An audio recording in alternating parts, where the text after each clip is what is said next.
नमस्कार, मी श्रद्धा पुन्हा एकदा तुम्हा सर्वांचं माझ्या एका नवीन ब्लॉगमध्ये अगदी मनापासून स्वागत करते। आजचा दिवस तुम्हाला खूप छान आनंदाचा आणि आरोग्यदायी जाऊ। तर आज ना मी तुमच्याशी खूप महत्त्वाची अशी माहिती शेअर करणार आहे, जी मला माहिती आहे तीच। तर म्हणजे मी काय कुठे वाचलेलं वगैरे नाही आहे, जे मला माहिती आहे थोडक्यात म्हटलं चला तुमच्याशी पण शेअर करूया। तर अर्थात माहिती येणार आहे आपली येत्या नवरात्र उत्सव लवकरच चालू होणार आहेत। तर येत्या रविवारपासून आपले नवरात्र उत्सव चालू होते, म्हणजे 15 ऑक्टोबरपासून। तर म्हटलं नवरात्रामध्ये काय केलं पाहिजे, देवाचं म्हणा किंवा मग ते करण्यासाठी आपल्याकडे काय काय हवं, म्हणजे कोणत्या गोष्टी पाहिजे। तर हे म्हटलं तुमच्याशी थोडक्यात शेअर करूया। तर जेवढी मला माहिती आहे तीच मी तुमच्याशी आज शेअर करणार आहे। नक्कीच तुमच्या उपयुक्त येईलच। तर व्हिडिओ तुम्ही शेवटपर्यंत नक्की पहा आणि स्किप न करता बघा, म्हणजे तुम्हाला सगळ्या प्रश्नांची उत्तरं मिळतील। आणि आवडल्यास नक्कीच एक लाईक करा। तर चला, सगळ्यात आधी मी सुरुवात करणार आहे आपल्याला नवरात्रासाठी, म्हणजे नवरात्र सुरू होण्याआधी आपल्याला काय हवं आहे, आपल्याकडे काय असायला हवं। तर सगळ्यात पहिले आपल्याकडे ना नवरात्र सुरू होण्याआधी काय पाहिजे, म्हणजे आपल्या देवघरामध्ये किंवा आपल्याकडे कोणते ग्रंथ पाहिजे, आपल्याला कोणत्या याची सेवा केली पाहिजे, हे सगळं ना मी तुम्हाला आजच्या व्हिडिओमध्ये सांगणार आहे। तर सगळ्यात पहिले बघा, नवरात्र उत्सव चालू होणार आहे, तर आपल्याकडे ना 2 गोष्टी तर पाहिजेच पाहिजे। सगळ्यात पहिले म्हणजे आपल्या कुलदेवतेचा फोटो, टाक किंवा मग मूर्ती, ह्या तिन्हींपैकी आपल्याकडे एकतरी गोष्ट पाहिजे। आता कुलदेवतेचा जो टाक असतो तो प्रत्येकाच्या देवघरामध्ये आहेच, पण ज्यांची जॉईंट फॅमिली आहे, मग त्यांचे जर काही जण सेपरेट राहत असतील तर त्यांच्याकडे कुलदेवतेचा टाक नसतो, ते मोठ्या घरी वगैरे असतं, असं म्हणजे असतं त्यांचं। मग त्यावेळेस ना तुमच्याकडे मूर्ती वगैरे तरी पाहिजे। मग तुमची कुलदेवी कोणतीही असू द्या, मूर्ती पाहिजे किंवा मग फोटो पाहिजे। मूर्ती, टाक ह्या गोष्टी मोठ्याकडे जरी असल्या तर तुमच्याकडे फोटो तर नक्कीच असायला पाहिजे। तर नवरात्र सुरू होण्याच्या आधी तुम्ही ह्या गोष्टी जर तुमच्याकडे नसेल तर तुम्ही नक्कीच घेऊन या। दुसरी गोष्ट येते ती म्हणजे आपल्याला ज्या ग्रंथाचं आपल्याला पाठ करायचे आहे, पारायण करायचं आहे, तो ग्रंथ म्हणजे कोणता, तर तो मी तुम्हाला सांगणार आहे, हा दुर्गा सप्तशती ग्रंथ। तर आता हे तुम्हाला व्हिडिओमध्ये उलटं दिसत असेल, याचा फोटो मी तुम्हाला साईडला देईलच। तर आपली कुलदेवी कोणतीही असो, आपल्याला ना दुर्गा सप्तशतीचं पारायण करायचं आहे, म्हणजेच पाठ करायचे आहे। तर हे पाठ किती करायचे, कसे करायचे, हे पण मी तुम्हाला आजच्या व्हिडिओमध्ये सांगणार आहे। तर हा जो ग्रंथ आहे ना तो मराठी आहे। तर बघा, श्री दुर्गा सप्तशती मराठी म्हणजे प्राकृतमधला आहे, याच्यामध्ये संस्कृतमधला सुद्धा येतो। तर मी तुम्हाला सगळ्यांना सांगेल की शक्यतो मराठीच ग्रंथ घ्या, कारण की संस्कृतमध्ये ना आपले उच्चार थोडेसे फार कमी जास्त होतात, मग आपल्याला म्हणजे ते स्पष्ट उच्चार करता येत नाही। मराठी ही जी भाषा त्यांनी दिलेली आहे ना, ते अगदी सोपी आणि सरळ आहे, म्हणजे आपल्याला वाचण्यासाठी सुद्धा ना खूप इझी पडतं। त्यामुळे ना तुम्ही जर खरेदी करताना ना मराठीच म्हणजे प्राकृतमधलाच ग्रंथ खरेदी करा। आणि मराठी ग्रंथ ना तुम्हाला शक्यतो स्वामी समर्थांचं जे केंद्र आहे ना, केंद्रामध्येच मिळेल। तुम्ही बाहेरसुद्धा चौकशी करून बघा, पण मग तुम्हाला जर मिळालं तर चांगलीच गोष्ट आहे, किंवा मग तुम्ही केंद्रामधून असा मराठी ग्रंथ नक्कीच घेऊ शकता। हा ग्रंथ जो आहे ना मी दिंडोरी केंद्रामधून आणला होता। आता लास्ट टाइम गेली तेव्हा नाही, त्याच्या आधी एकदा गेली होती, तेव्हा मी हा ग्रंथ तिथून आणलेला आहे। आणि एकदम साधी सरळ सोपी भाषा आहे याच्यामध्ये। तुमची कुलदेवी कोणतीही असू द्या, तुम्हाला दुर्गा सप्तशतीचे पाठ आपल्याला ह्या 9 दिवसामध्ये म्हणजे नवरात्र उत्सवामध्ये करायचे असतात। तर याचे पाठ याच्यामध्ये किती अध्याय आहेत, आपल्याला याचे पाठ कसे करायचे, केव्हा करायचे, हे सगळं ना मी आता तुम्हाला व्हिडिओमध्ये पुढे सांगते। ह्या 2 गोष्टी तुमच्याकडे जर नसतील तर तुमच्याकडे अजून 5-6 दिवस आहेत, तर तुम्ही नक्कीच लवकरात लवकर जाऊन खरेदी करा। आता याचं पारायण पाठ कसे करायचं ते बघूया। या ग्रंथामध्ये ना 13 अध्याय आहेत एकूण। सुरुवात होते ती म्हणजे बघा, पहिले त्यांनी दिलेली आहे कुलदेवतेची सेवा कसं करायचं, काय करायचं ते दिलेलं आहे आपल्याला। पाठ करायचे म्हणजे बघा 9 दिवसाची आपली नवरात्र आहे, तर तुम्हाला ना सगळ्यात पहिले तुम्ही विषम संख्येमध्ये पारायणच म्हणेल मी, पाठ किंवा पारायण करू शकता। तर सगळ्यात आधी तुम्ही 1, 3, 5, 7 किंवा मग 9, त्याच्यानंतर मग 14 असे तुम्ही पारायण करू शकता। 14 पारायण म्हणजे 14 पाठ केल्यामुळे ना आपल्याला नवचंडीचं फळ मिळतं। मग 14 पारायण करायचे कसे, हे पूर्ण ग्रंथ आपल्याला वाचायचा असतो। कुठून वाचायचा, कुठपर्यंत वाचायचं हे पण तुम्हाला मी सांगते। तेवढा सगळा ग्रंथ वाचायला ना आपल्याला 1.5 ते पावणे 2 तास लागतात। तर आपल्याला 14 पाठ करायचे। तर पहिल्या दिवशी बघा भरपूर घाई असते, घटस्थापना करायची असते, आपल्याला घट मांडायचे असतात, उपवास सुरू होतात। बऱ्याच लेडीज ना देवींच्या दर्शनाला जातात, रोज सकाळी जातात, म्हणजे चालत जातात, म्हणजे ठरलेलं असतं। हे सगळं ॲडजस्ट करून आपल्याला ना पाठसुद्धा म्हणजे पारायणसुद्धा करायचं असतं। तर 14 पाठ करायला ना आपल्याला बघा, एक पाठ करायला आपल्याला 1.5 ते पावणे 2 तास लागतात। तसं आपल्याला एका वेळी हे पूर्ण ग्रंथ वाचायचा आहे। तर पहिल्या दिवशी तुम्ही जर 14 पाठ ठरवले तर 9 दिवसामध्ये आपल्याला 14 पाठ कसे करायचे, तर पहिल्या दिवशी तुम्ही एकच पाठ करा, म्हणजे पूर्ण ग्रंथ घटस्थापना करून घ्या. त्याच्यानंतर एका वेळेस एक ग्रंथ पूर्ण म्हणजे एक पाठ करा. पुन्हा एक संध्याकाळचा टायमिंग फिक्स करा, पुन्हा दुसरा पाठ चालू करा. म्हणजे तुम्ही एका दिवशी 2-2 पाठ करू शकता. म्हणजे तुम्ही सकाळी एक पाठ करायचा, संध्याकाळी एक पाठ करायचे, म्हणजे दिवसाला तुमचे 2 पाठ होतील.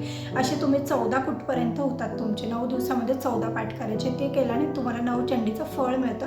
जे आपण नवचंडी घरामध्ये करतो ना, तिच्यासाठी भरपूर खर्च वगैरे येतो. ते जर शक्य नसेल तर तुम्ही हे 14 पाठ नक्कीच करू शकता.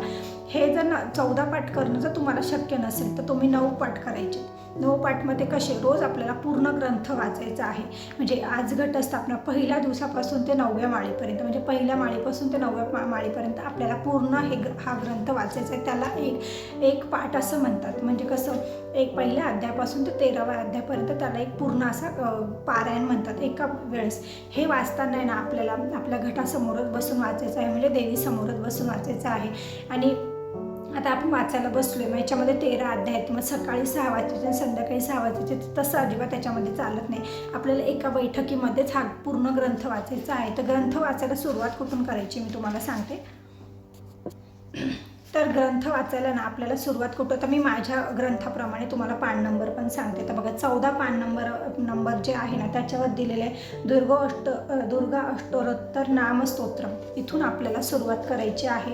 तर त्याच्यामध्ये ना सगळ्या देवींचे याची नावं वगैरे आहेत, ते तुम्हाला वाचल्यावर समजेल. तर लगेच पुढच्या पानावर म्हणजे 16 पेज नंबरवर देव्या कवचम आहे, ते सुद्धा आपल्याला म्हणजे तिथून आपल्याला स्टार्ट करायचे. कुठून, दुर्गा अष्टोत्तर नामावली जी आहे ना, तिथून आपल्याला स्टार्ट करायचे. त्याच्यानंतर आहे देव्या कवच, त्याच्यानंतर आहे ते म्हणजे अर्गला स्तोत्रम, त्याच्यानंतर आहे कीलक स्तोत्रम, त्याच्यानंतर आहे रात्री सूक्त, आणि मग त्याच्यानंतर आहे आपला अध्याय पहिला. इथून अध्याय पहिला म्हणजे पान नंबर 26 पासून अध्याय पहिला चालू होतो. त्याच्या आधी येणारे जेवढे पण काही स्तोत्र आहे ना, ते सगळे काही आपल्याला वाचायचे आणि मग अध्याय पहिल्याला सुरुवात करायची. मग अध्याय पहिला, दुसरा, तिसरा असे करत आपल्याला 13वा अध्यायापर्यंत वाचायचं आहे. 13वा अध्याय वाचून झाल्यानंतर आपल्याला काय वाचायचं ते तुम्हाला सांगते. वाचून संपल्यानंतर आहे ना 84 पानावर आपल्याला लागतं ते तंत्रोक्त देवी सूक्त, याचं आपल्याला पठण करायचं आहे. त्याच्यानंतर सांगेल तुम्हाला. त्याच्यानंतर लागतं ते म्हणजे प्राधानिक रहस्य, त्याच्यानंतर लागतं वैकृतिक रहस्य, त्याच्यानंतर येतं ते म्हणजे मूर्ती रहस्य, आणि सगळ्यात शेवटी येतं ते म्हणजे देव अपराध क्षमापण स्तोत्र. इथपर्यंत आपल्याला पूर्ण म्हणजे एकंदर तुम्हाला हा पूर्ण ग्रंथ एका वेळेस वाचायचा आहे. तर हे सगळं वाचायला मी जसं तुम्हाला बोलली 1.5 ते 2 तास लागू शकतात. पहिल्या वेळेस थोडासा उशीर लागेल, कारण की जसे जसे शब्द आपल्या तोंडामधून उच्चारले जातील, मग हळूहळू ते आपल्या तोंडातून जातील, प्रॅक्टिस होईल, मग तुमचा वेळसुद्धा थोडा थोडा कमी होईल. तर असं तुम्हाला 9 दिवस करायचं आहे, म्हणजे 9 पाठ करायचे आहेत. 14 पाठ कसे करायचे हे पण मी तुम्हाला सांगितलं. तुम्ही एका दिवशी म्हणजे पहिल्या दिवशी घटस्थापना आहे, तर पहिल्या दिवशी तुम्ही एकच पाठ करा. दुसऱ्या माळेपासून तुम्ही 2-2 पाठ करायला सुरुवात करा. सकाळी काही वाचा, सकाळी एक पाठ करा, परत संध्याकाळचा एक टाईम फिक्स करा, संध्याकाळी दुसरा पाठ करा. असे तुम्ही 14 पाठ कसे पूर्ण होतात हे तुम्ही तुमच्या टायमाच्या ॲडजस्टनुसार करू शकता. ते जमत नाही तर तुम्हाला 9 दिवसाचे 9 पारायण म्हणजे 9 पाठ करायचे आहे. 9 पारायणसुद्धा तुम्हाला जमत नसतील तर कसं करायचं. आता तुम्हाला 9 पारायणं, समजा 9 दिवसाचे 9 पाठसुद्धा जमत नाही आहे, मग तुम्ही काय करायचं, तुम्ही 3 करू शकता, 3 पाठ करू शकता, एकच पाठ करू शकता. पण मग ते कसं करायचं. आता 3 पाठ तुम्हाला कसे करायचे, तर 9 दिवस आहे, 3 पाठ तुम्ही कोणतेही 3 दिवस घेऊ शकता. पहिला दिवस, दुसरा दिवस, तिसरा दिवस असं केलं तरी चालेल. ॲट अ टाईम हे पूर्ण एक ग्रंथ पूर्ण वाचायचं, जसं मी तुम्हाला बोलली. मी कसं करत होते हे पण तुम्हाला सांगते. मी मागच्या वर्षी माझ्याकडे हा ग्रंथ नव्हता, तेव्हा मी मोबाईलमध्ये ना डायरेक्ट टाकलं होतं श्री दुर्गा सप्तशती, आणि याचं पूर्णच्या पूर्ण ग्रंथ आहे ना आपल्याला मोबाईलमध्ये डाउनलोड होतो. जसं मी सांगितलं ते स्तोत्र आहे, अर्गला स्तोत्र, रात्री सूक्त, सगळं मोबाईलमध्ये येतं, ते ॲपमध्ये येतं. तिथून आपण सुरुवात करायची. त्याच्यानंतर पडत असतो अध्याय पहिला, दुसरा.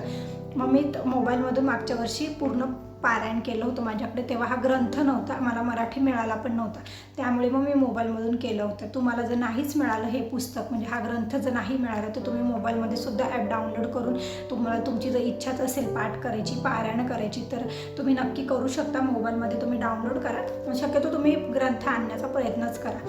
तर आता मी मोबाईलमध्ये कसं केलं होतं तुम्हाला मी सांगते. तर मागच्या वर्षी बरेच म्हणजे प्रॉब्लेम्स होते, घराचं काम चालू होतं, हे होतं, तर मी एकच पाठ केला होता, म्हणजे एकच पारायण केलं होतं 9 दिवसामध्ये. मग मी कसं केलं होतं तुम्हाला सांगते. पहिल्या दिवशी जसं मी तुम्हाला बोलली, आपल्याला सर्व काही ते जे दुर्गा अष्टोत्तर नामस्तोत्र असतं ते वाचायचं असतं. त्याच्यानंतर देव्या कवचम वाचायचं असतं, अर्गला स्तोत्र, किलक स्तोत्र, रात्री सुक्त, आणि मग आपला पहिला अध्याय येतो दुर्गा सप्तशतीचा पहिला अध्याय. पहिल्या दिवशी हे सगळे स्तोत्र वाचायचे आणि पहिला अध्याय एकच वाचायचा. हे सर्व काही आपल्याला पहिल्या माळीला करायचं असतं. मग ही झाली पहिली माळ, म्हणजे पहिल्या माळीला करा किंवा दुसऱ्या माळीला करा. मग दुसऱ्या माळीला आपल्याला काय करायचं असतं तुम्हाला सांगते. पुन्हा हे सगळे जे स्तोत्र दिलेले आहेत ना, देव्या कवचम, दुर्गा अष्टोत्तर स्तोत्र, देव्या कवचम, किलक स्तोत्रम, अर्गला स्तोत्रम, रात्री सुक्त, हे परत वाचायचं. आणि मग आपल्याला दुसरा, तिसरा आणि चौथा असे 3-3 अध्याय वाचायचे असतात. म्हणजे पहिल्या दिवशी हे सगळे काही स्तोत्र वाचायचे, पहिला अध्याय वाचायचा, दुसऱ्या दिवशी पुन्हा हे सगळे स्तोत्र वाचायचे, आणि मग दुसरा, तिसरा, चौथा असं करत करत आपल्याला 13व्या अध्यायापर्यंत तुमचं हे सर्व काही ना बरोबर 5 दिवसामध्ये तुमचं एक पारायण होतं. शेवटच्या दिवशी हे सगळे स्तोत्र वाचायचे आणि बरोबर आपल्याला 11, 12, 13 असे अध्याय येतात. आणि 13व्या अध्यायानंतर मग तुम्हाला मी जे सांगितलं ते सगळं काही वाचायचं असतं. तर मी तुम्हाला सांगितलं 9 पाठ, 14 पाठ किंवा मग एकच पाठ तुम्ही कशा पद्धतीने करू शकता. तुम्ही याच्यामध्ये 3 पण करू शकता, 5 पण करू शकता, जसं तुमची इच्छा असेल तसं. काहीच नसेल जमत तर रोज सकाळी एक पाठ करायचं, म्हणजे पूर्ण ग्रंथ आपल्याला वाचायचा आहे. तुमचे 9 पाठ होऊन जातील, म्हणजे रोजच्या पहिल्या माळीपासून 9व्या माळीपर्यंत पूर्ण एक. 14 जर जमले तर अतिउत्तमच आहे. 14 जमत असतील तर 14 करा, नसतील जमत तर 9 करा, काहीच नसेल जमत तर ॲटलिस्ट एक तरी पाठ करा. आणि पाठ सुरू करण्याच्या आधी आपल्याला ना एक माळ नवार्ण मंत्राचा जप करायचा असतो. मग नवार्ण मंत्र कोणता ते पण तुम्हाला मला इथे ग्रंथामध्ये दिलेला आहे बघा. एक माळ नवार्ण मंत्राचा जप आपल्याला पाठ चालू करायच्या आधी पण करायचा आहे, पाठ संपल्यानंतर सुद्धा करायचा आहे. ओम आय लीम क्लीम चामुंडाय विचे हा नवार्ण मंत्राचा एक माळ आपल्याला जप करायचा आहे. तर अशा पद्धतीने खूप प्रभावशाली सेवा आहे. आई भगवती मातेची आपल्याला सेवा करायची. जमेल जितक्या जास्तीत जास्त जमेल तितकी सेवा करा. आणि दुर्गा सप्तशतीचा पाठ नक्कीच करा. तुम्ही याच्या तुमच्याकडे जर देवी महात्म्य असेल ते वाचलं, त्याचं पठण केलं तरीसुद्धा चालेल. तर माझ्याकडे हे आहे, मी याचंच करते. आणि म्हणजे भरपूर महिला आहेत, 75% लेडीज आहे की त्या दुर्गा सप्तशती नवरात्रमध्ये वाचतात, म्हणजे वाचतातच. कारण की खूप म्हणजे आपल्याला सुद्धा खूप छान प्रसन्न वाटतं. आणि तुमचे जे पण काही प्रॉब्लेम्स असतील तुम्ही संकल्प करून सुद्धा करू शकता, सुरुवात करू शकता. आणि प्रत्येक वेळेस मी तर म्हणेल संकल्प करण्यापेक्षा फक्त आई भगवती मातेची आपल्याला सेवा करायची. हा तुम्ही संकल्प करा आणि तिला सांगा, जी पण तुमची कुलदेवता असेल तिला सांगा की तुझं हे जे माझे पाठ आहे 9 दिवसाचे जे पारायण आहे तू माझ्याकडनं एकदम निर्विघ्नपणे पार पाडून घे. हीच आपल्याला संकल्प तिच्याकडे आपल्याला करायचा आहे आणि आपल्याला आपल्या पारायणाला सुरुवात करायची आहे. तर तुम्ही नक्की करून बघा, तुम्हाला सुद्धा याचा छान असा अनुभव होईल. तर तुम्ही जसं मी बोलली तुमच्याकडे देवी महात्म्य असेल ते सुद्धा तुम्ही पठण करू शकता. किंवा मग तुम्ही हे अजून तुमच्याकडे 5-6 दिवस आहे, तुम्ही हे नक्की बघा, तिथे तुम्हाला भेटेल. तिथून तुम्ही मराठीमधले घेऊन या. तुमच्या आजूबाजूस जर स्वामी समर्थांचं केंद्र असेल ना, ते तिथे तुम्हाला हमखास मिळूनच जाईल. तर नक्की करा दुर्गा सप्तशतीचं पाठ म्हणजे पारायण. मी कसं करणार, काय करणार हे तुम्हाला सर्व काही ना नवरात्रामध्ये बघायला मिळेल. मी कसं केलं होतं मागच्या वर्षी हे सुद्धा तुम्हाला मी सांगितलं. अगदीच नसेल जमत तर मी तुम्हाला बोलली एक पाठ तरी करा, म्हणजे एक पारायण पूर्ण. कसे अध्याय वाचायचे हेही तुम्हाला मी सांगितलं. तुम्ही कोणताही किंवा एक दिवस ठरवू शकता, किंवा मग फक्त अष्टमीच्या दिवशीसुद्धा तुम्ही एक पाठ जर तुम्हाला करायचं असेल तर त्या दिवशीसुद्धा तुम्ही करू शकता. आणि शक्यतो ग्रंथ वाचण्याची म्हणजे आपली जी पारायण करायची वेळ जी असते ना ती सकाळीच ठेवायची. म्हणजे उठल्यानंतर सगळ्यात आधी थोडंसं रोजच्या पेक्षा 1 तास आधी उठायचं आणि ग्रंथ वाचून म्हणजे आपलं पारायण करून घ्यायचं आणि मग पुढच्या कामांना लागायचं. ते जर शक्य होत नसेल तर तुम्ही सकाळचं तुमचं म्हणजे जसं टायमांचं असेल टाईम ॲडजस्टमेंट ते झाल्यानंतर सुद्धा तुम्ही ग्रंथ म्हणजे तुमचं पारायण करू शकता. आणि हा ग्रंथ जिथे एकदा ठेवला का तिथेच ठेवायचा. वाचून झालं का आपल्या जागेवर आपण ठेवू शकतो, पण शक्यतो देवासमोर म्हणजे आपल्या घटासमोरच बसून आपल्याला वाचायचा आहे. हा ग्रंथ वाचताना महिला असू द्या, मुलगी असू द्या, कोणी लेडीज असू द्या, अविवाहित असू द्या, विवाहित असू द्या, साडी घालूनच आपल्याला हा ग्रंथ वाचायचा असतो असं मी सुद्धा ऐकलेलं आहे. जोपर्यंत मला माहीत नव्हतं तोपर्यंत मी सुद्धा ड्रेस वगैरे वाचायची. काळं परिधान करायचं नाही आहे. बसायसाठी आपल्याला आसन घ्यायचं आहे. ह्या ज्या बेसिक गोष्टी आहे ज्या तुम्हाला माहीतच असतील. तर काळं परिधान करायचं नाही आहे, साडीच घालायची आहे, हातामध्ये हिरव्या बांगड्या घालायच्या आहे आणि मग आपल्याला ग्रंथाचं पठण करायचं आहे. तर तुम्ही नक्की करून बघा ग्रंथाचं. ह्या वर्षापासून तुम्ही जर तुम्हाला नसेल म्हणजे इथून मागे नसेल करत पण या वर्षापासून सुरू करा. तुम्हाला सुद्धा याचे छान असे मस्त अनुभव येतील. पारायण पाठ कोणतीही देवाची सेवा वगैरे म्हटलं तर त्याच्यामध्ये मांसाहार वगैरे ह्या गोष्टी वर्ज्य असतातच. कारण की नवरात्र म्हटलं की बऱ्याच जणांचं म्हणजे 75% लेडीचा उपवासच असतो. त्यामुळे ते तर काही मी सांगणार नाही, पण तुम्ही जे पण काही उपवासाचं वगैरे असेल किंवा उपवास जरी नसेल तरीसुद्धा तुम्ही हे पाठ करू शकता. उपवास असेल तर मग प्रश्नच येत नाही काय कोणत्या गोष्टींचा. ही माहिती माझी कशी वाटली मला कमेंट बॉक्समध्ये नक्की सांगा. तुमचे पण काही जर प्रश्न असतील तर ते सुद्धा मला कमेंट बॉक्समध्ये नक्की विचारा. मला जर माहीत असेल तर मी नक्कीच त्याची उत्तरं तुम्हाला देईलच. तर लवकरात लवकर जा, म्हणजे अजून 5-6 दिवस आहे, त्याच्यामध्ये जाऊन तुम्ही हा ग्रंथ नक्कीच खरेदी करा आणि येत्या नवरात्र उत्सवामध्ये आपल्या आई भगवतीची भरपूर अशी सेवा करा. तुमच्या मनातल्या सगळ्या चांगल्या इच्छा पूर्ण होतील. नक्कीच आई भगवती माता पूर्ण करेल. तर चला, हा व्हिडिओ इथेच संपवते. व्हिडिओ जर आवडला असेल तर व्हिडिओला लाईक करा, शेअर करा आणि चॅनलला जरूर सबस्क्राईब करा. उद्याच्या व्हिडिओमध्ये आपण पुन्हा भेटू. तोपर्यंत सर्वांना बाय बाय.